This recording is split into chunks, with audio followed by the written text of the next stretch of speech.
Hello and welcome back to another episode of Mystery Red Reads. I am your host, Mystery Red, and this is my disclaimer. This beta read in concrete is at the author's request. This video is for learning purposes. Today we're looking at a piece of original fiction. We are looking at, this will be, I believe, is this read 2? Which read is this on? Okay, so we are on chapter 2 of No Name Shattered by Dontrike. I have a playlist for Dontrike. You can go in there and click on that playlist and you can listen to the story from the beginning. And we are on chapter 2, but this is not read 1. I think this is read 2 of chapter 2. And let's see. Oops. I don't want to create a new document. I just want to open a new window. Let's just have a look. Make sure we get it right. Let's see. View your channel. Playlists. And Dontrike, view full playlist. No Name Shattered, chapter 2, read 1. So this is going to be chapter 2, read 2 for Dontrike. So with that, I have highlighted my little spot here. If you're new here, welcome. Please like and subscribe and feel free to comment on my reads. You can also request a read. You can request a private read or a public read. If you're shy, no worries. I'll do a private read for you. And I'm a pretty kind reader, so don't be afraid of anything. Lots of support and encouragement here. Let's see. Oh, first reads are free, by the way. Okay, so here we go. We're going to dive right back in. I'm going to remove my highlight. That was my spot to know where I left off. And just take that right out there. And here we go. Charlotte squinted through the sunlight, seeing the massive hole in the moon. Her eyes shot wide open. Her eyes widened.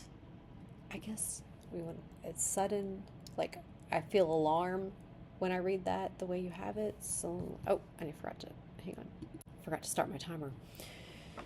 Let's see. So her eyes shot wide open.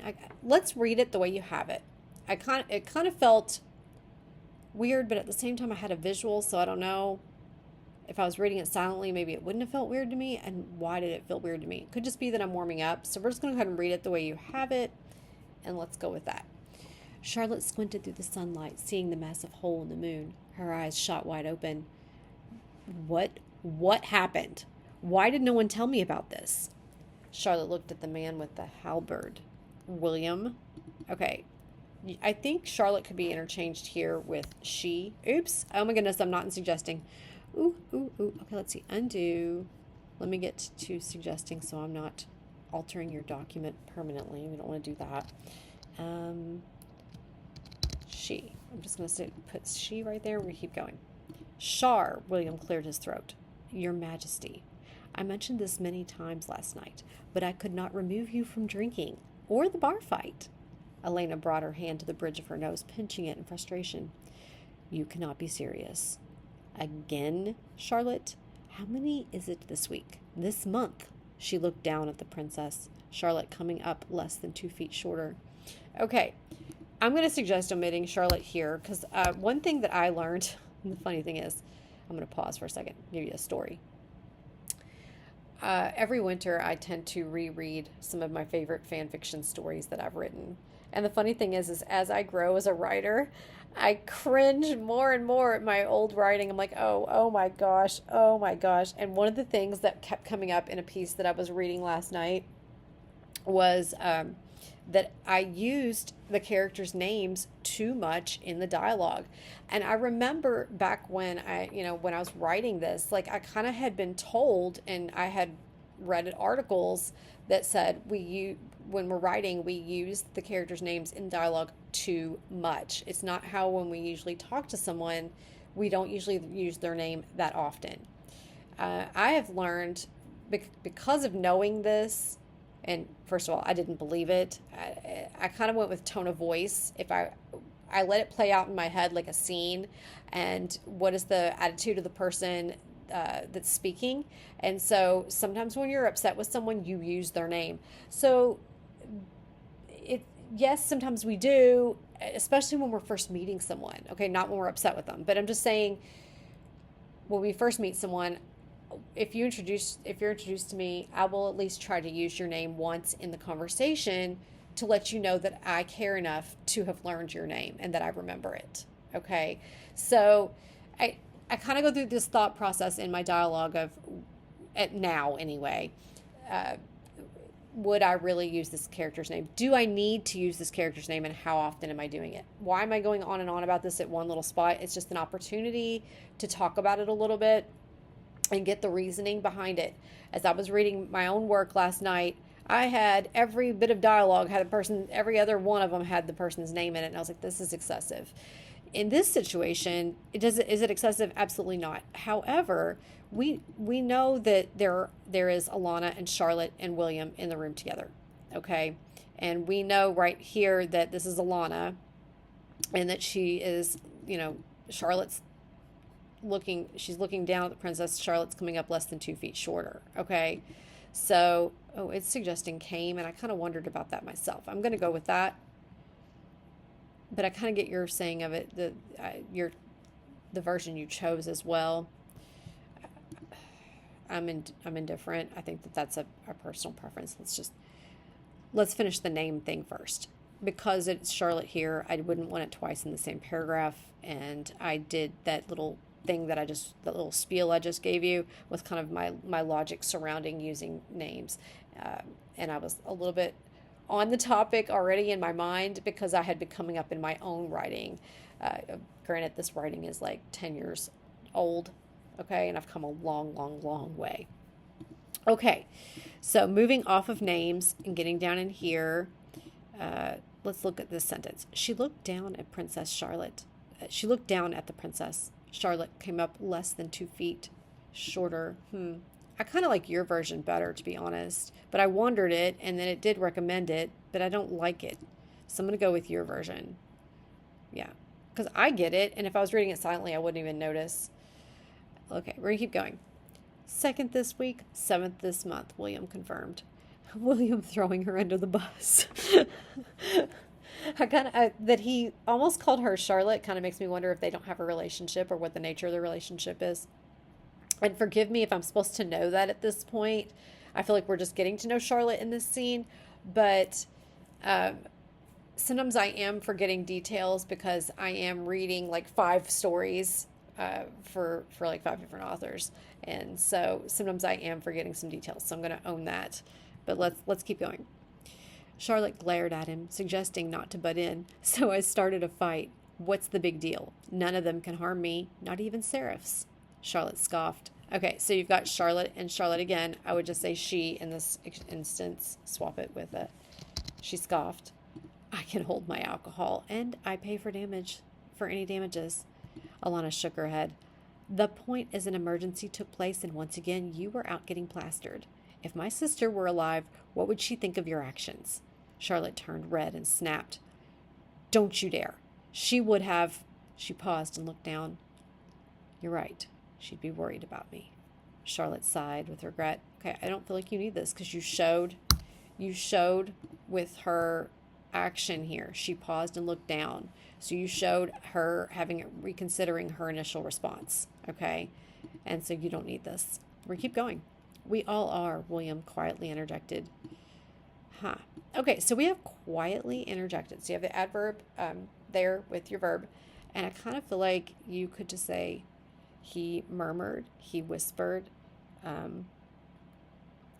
his voice came out soft. Or you could use his body language. But I kind of like whispered or murmured. Basically, what I'm looking at here, when we look at adverbs, I have talked about them in lots of things, and I'm not telling you never to use them because sometimes I just feel like you want that extra little bit of detail, that's very, very specific detail.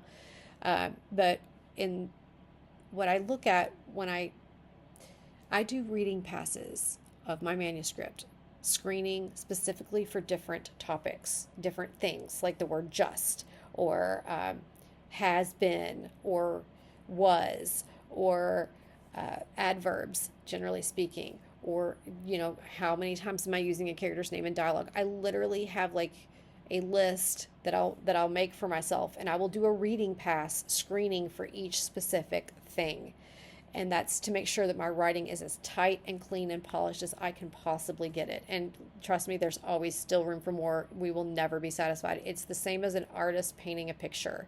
We are artists creating a written word. We're never going to be completely, totally satisfied. We will always find something wrong with our work. Okay. That's just how it is.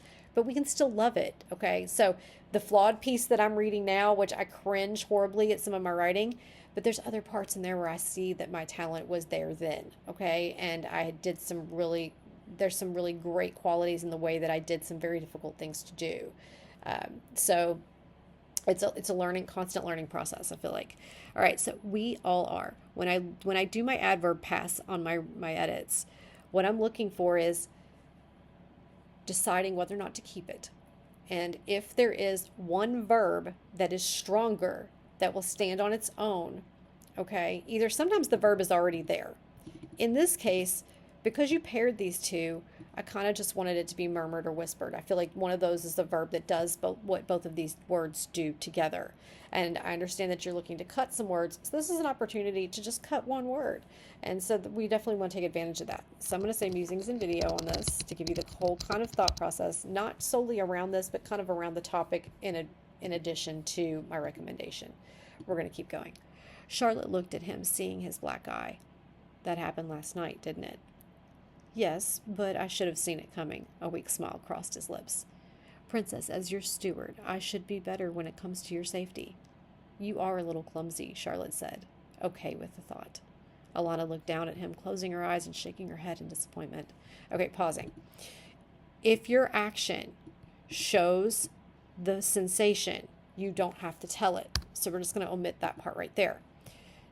You are a little clumsy, Charlotte said, okay with the thought. All right, so Charlotte, this is an internal thought on Charlotte, which makes me think we're in her point of view. Okay, but again, this could be omniscient, in which case we're just going to roll with it. But I'm just pointing out, this reads as Charlotte's point of view. I have been wondering up to this point, whose point of view are we in, which is probably something I talked about in my first part of the read. But I am noting it, that I am wondering it again at this point. And then we keep going. Alana's looking down at him, closing her eyes and shaking her head.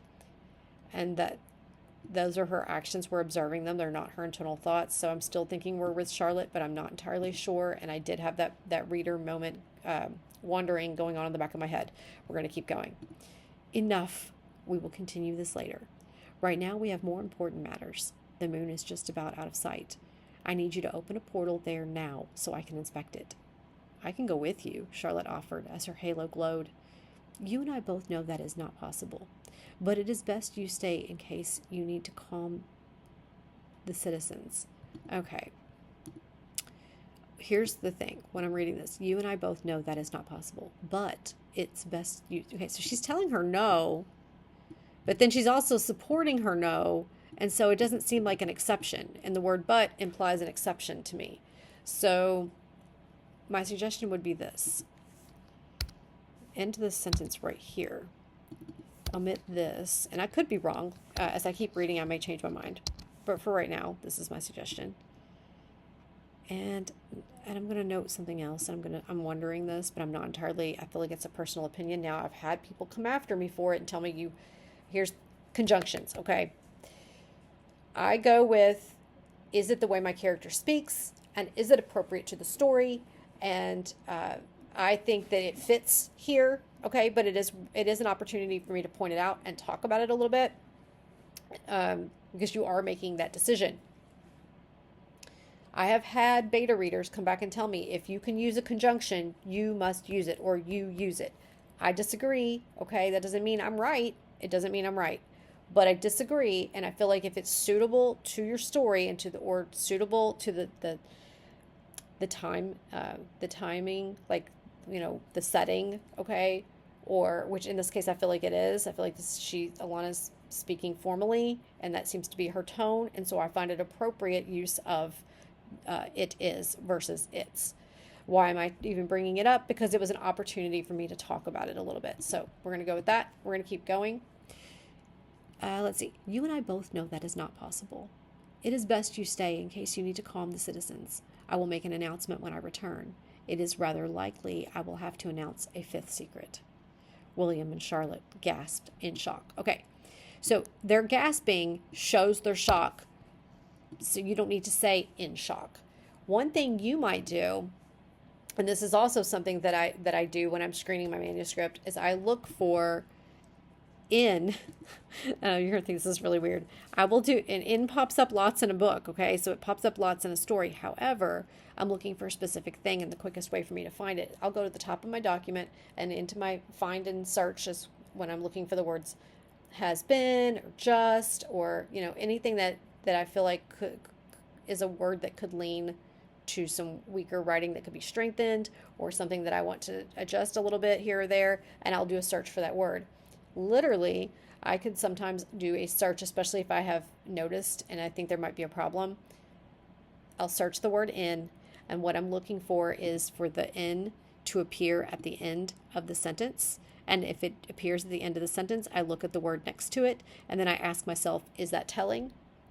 Okay, so it's a good way to find a spot where you are telling very quickly, because you are literally telling me in shock, but you already showed it to me. So in this case, you can omit this and let this stand. All right. William and Charlotte gasped. I'm going to go back a line and read to just kind of like show you the flow.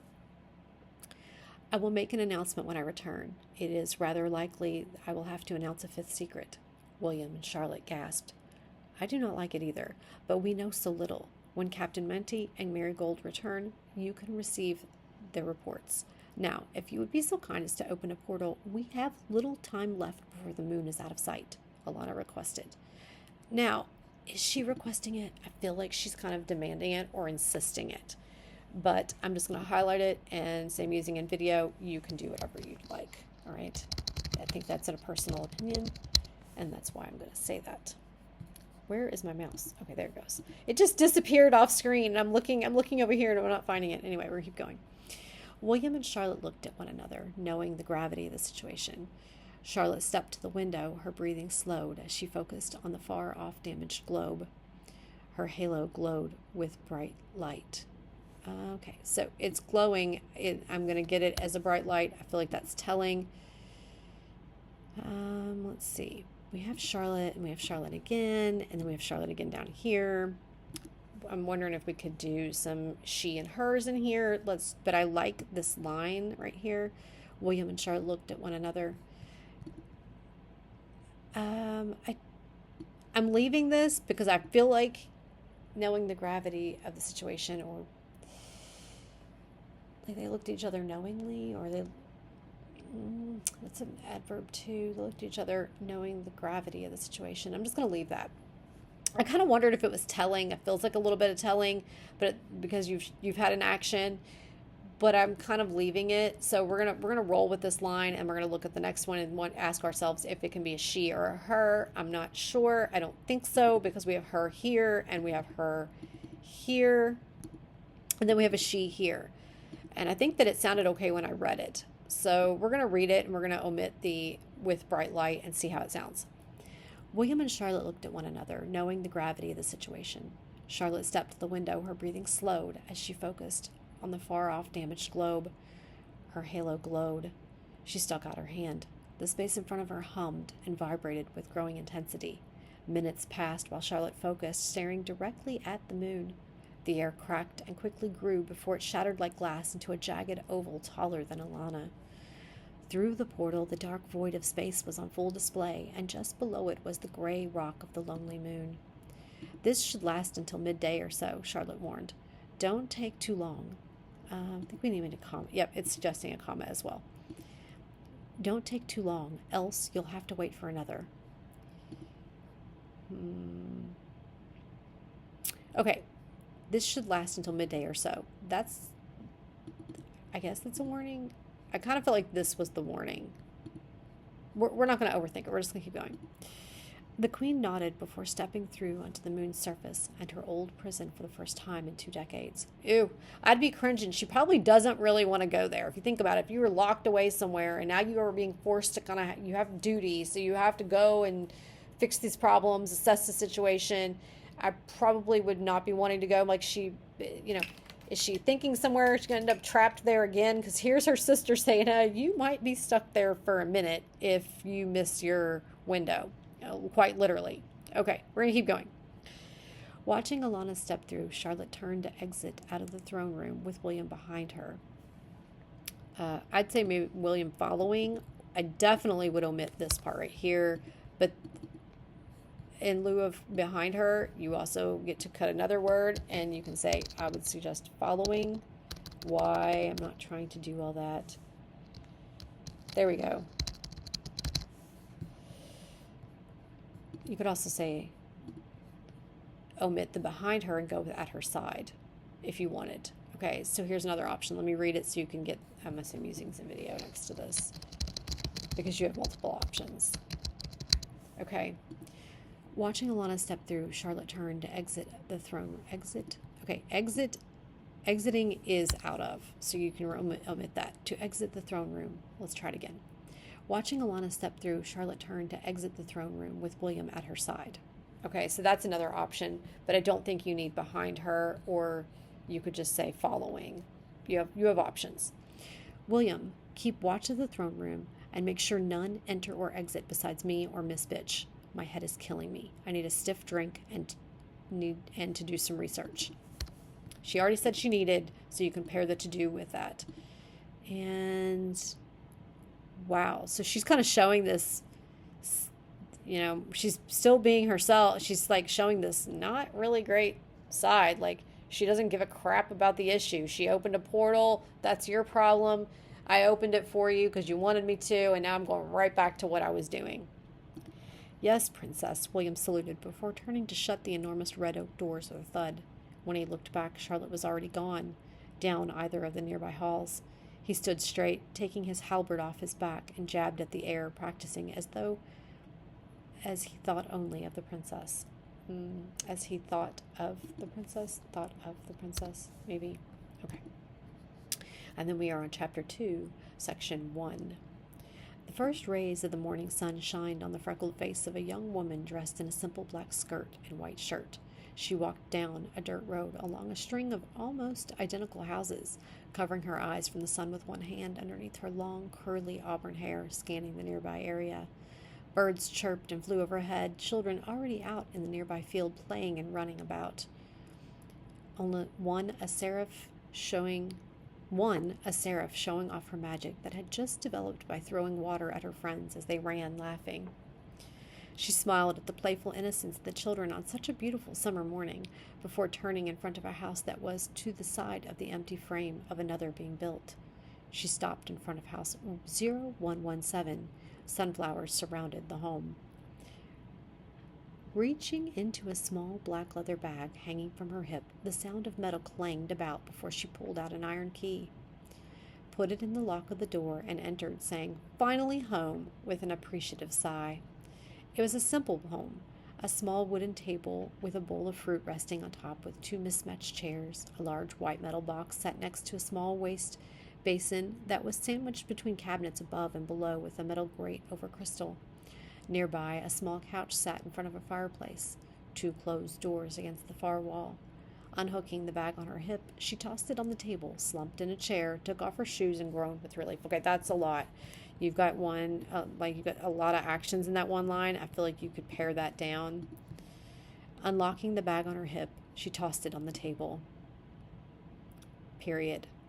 Slumping down in the chair, she let out a groan. That felt like an eternity, she complained. Okay, so the complaining goes with the groaning. Pick one or the other. Whatever I just said was one option of, for you to pare that down a little bit, but I would pick 1, 2. Unhooking the bag on her hip, she tossed it on the table. Period. Start a new sentence, and you can kind of pair these actions together. She kicked off her shoes, slumped down in her chair, and groaned. That felt like an eternity. And then you can omit the she complained. So you have lots of options there, but you definitely want to pare that line down. I'm going to say musings in video because you have options. More than what I want to recommend in that sentence, in that little box. Let's keep going. Standing, she winced, her feet feeling the day yet again, before walking over to the white box, grabbing its wooden handle, and with a pull it open. Okay, so you've got 1, 2, 3, 4 commas in there, and you've got some ands. So this is also very long, and so this is an opportunity to break this into 2 sentences. Standing, she winced, her feet feeling the day yet again. Period. She walked over to the white box, grabbed its handle, pulled it up. I don't think, this seems like a play-by-play. All right. So I would play with this sentence. Long musings and video. Okay. I'm not going to try to solve it for you. I'm just going to suggest that you pare it down and look for a place to either break it into 2 sentences or maybe look at how many actions you have. Ask yourself if you've got, if you've got 3 actions in there and it's like an and you have an and, if you have an and in a long sentence with a lot of commas, there's probably a spot for you to break it into 2 sentences. That's the simplest way to resolve it. Okay. But with that, we're going to keep going. So she's opening a box. All right. The sound of creaking wood gave her a moment of pause. She looked for the noise, but there was nothing. Okay, wait. She looked for the noise. I guess she looked for the source of the noise. She looked for the, I would say, source of the noise, but found nothing, but there was nothing. Okay. How settling, she assumed, before resuming her search inside the frigid box, pulling out a thick cut of ham on a plate from the lowest section, revealing an apple-sized crystal underneath, which hummed away slowly with its dull white glow before disappearing the moment the door shut. Okay, so this works, but again, you have a long sentence. Looking for a period in here. Look at how long that is. By the way, that is one of the things that I did and that I see in my older work is a really long sentence with lots of commas, and I've got all this detail in here. Look for a place to break it into 2, and it will probably be just fine. Let's keep going. Moving to the counter, she reached under the grate and tapped. The crystal lit with an orange glow, slowly heating the metal housing it. Okay, so I'm going to point out that you have an echo on slowly, which you could probably just omit and resolve it that way. The crystal lit with an orange glow, heating the metal housing it. Squatting, she looked inside the lower cabinets, pulling out a cast iron pan and putting it directly onto the grate, the house yet again creaking. Let's see. Some kind of squatting, she looked inside the lower cabinets, pulled out a cast iron pan and put it directly onto the grate. Period. The house yet again creaked. Okay, so we have action as in like present tense, but you have a past tense word here. So you have present tense with past tense in the same sentence, I think. But the way it's reading them, it's not working. Okay. Squatting, she looked inside the lower cabinets, pulled a cast iron pan and put it directly onto the grate. I think that reads better. Period. The house yet again creaked, or maybe another creak. You could just say another creak, and that also builds suspense. Let's see. I'm going to say musings and video on this. Okay, we're going to keep going. She looked around once more. There's barely a gust out there. Don't tell me there's already a problem with this house. It's brand new, she openly contemplated. I'll look into it tomorrow. First, ham. She smiled, slapping the ham on the warming skillet. I would suggest swapping that out with meat to avoid the echo. Been waiting for this all last night. The sounds and smell of sizzling meat filled the air. Okay, so you've got a meat there.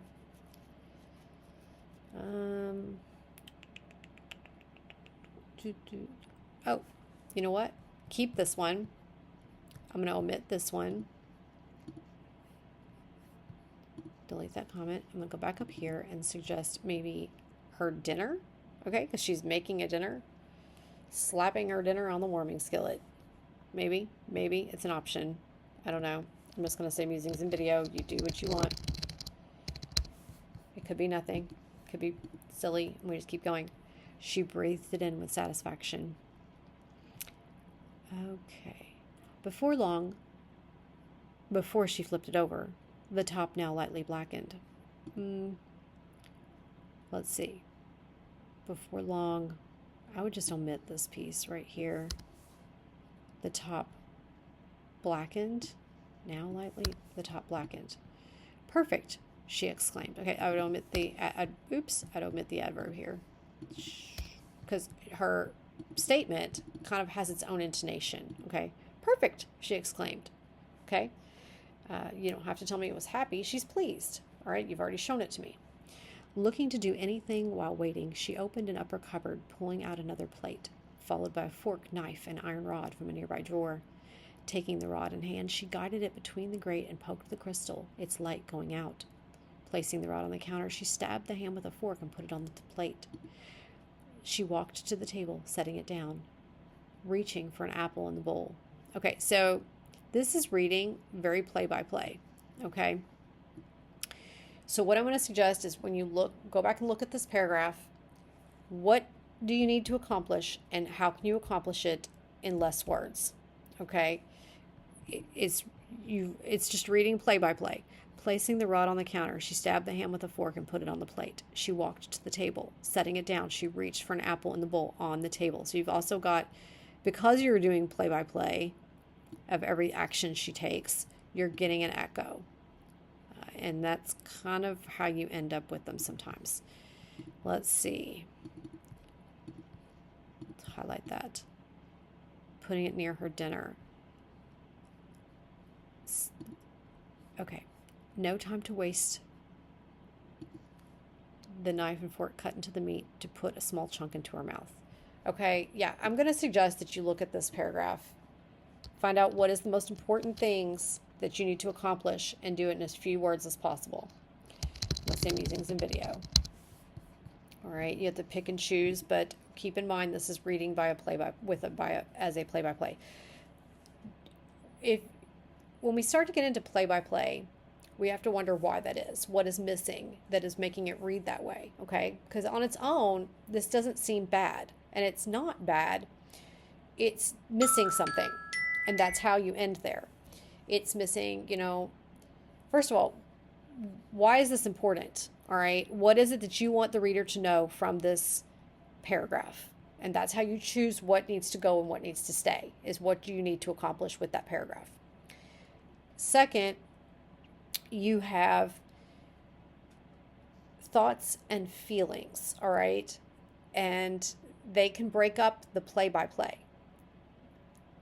And I don't know what they are, so I can't I can't suggest them to you. Okay, you showed me kind of where her, she's excited about dinner. All right, she's ready to eat.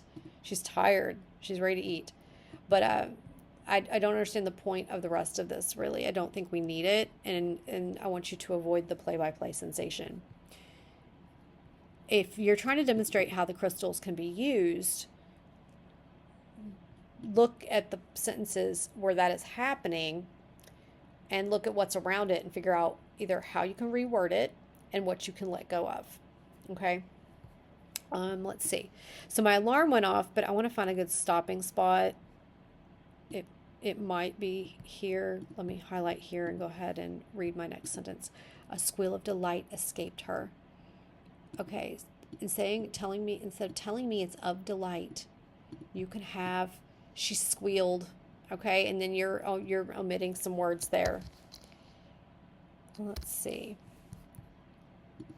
Squealed. Oh geez, so sorry. Oh geez, so worth it. Merry Birthmas to me, she bit down, chewing away. Okay, so if you're using their body language and their actions together, you can accomplish in lieu of saying she's delighted. You show the delight, okay? So that's what we're doing there.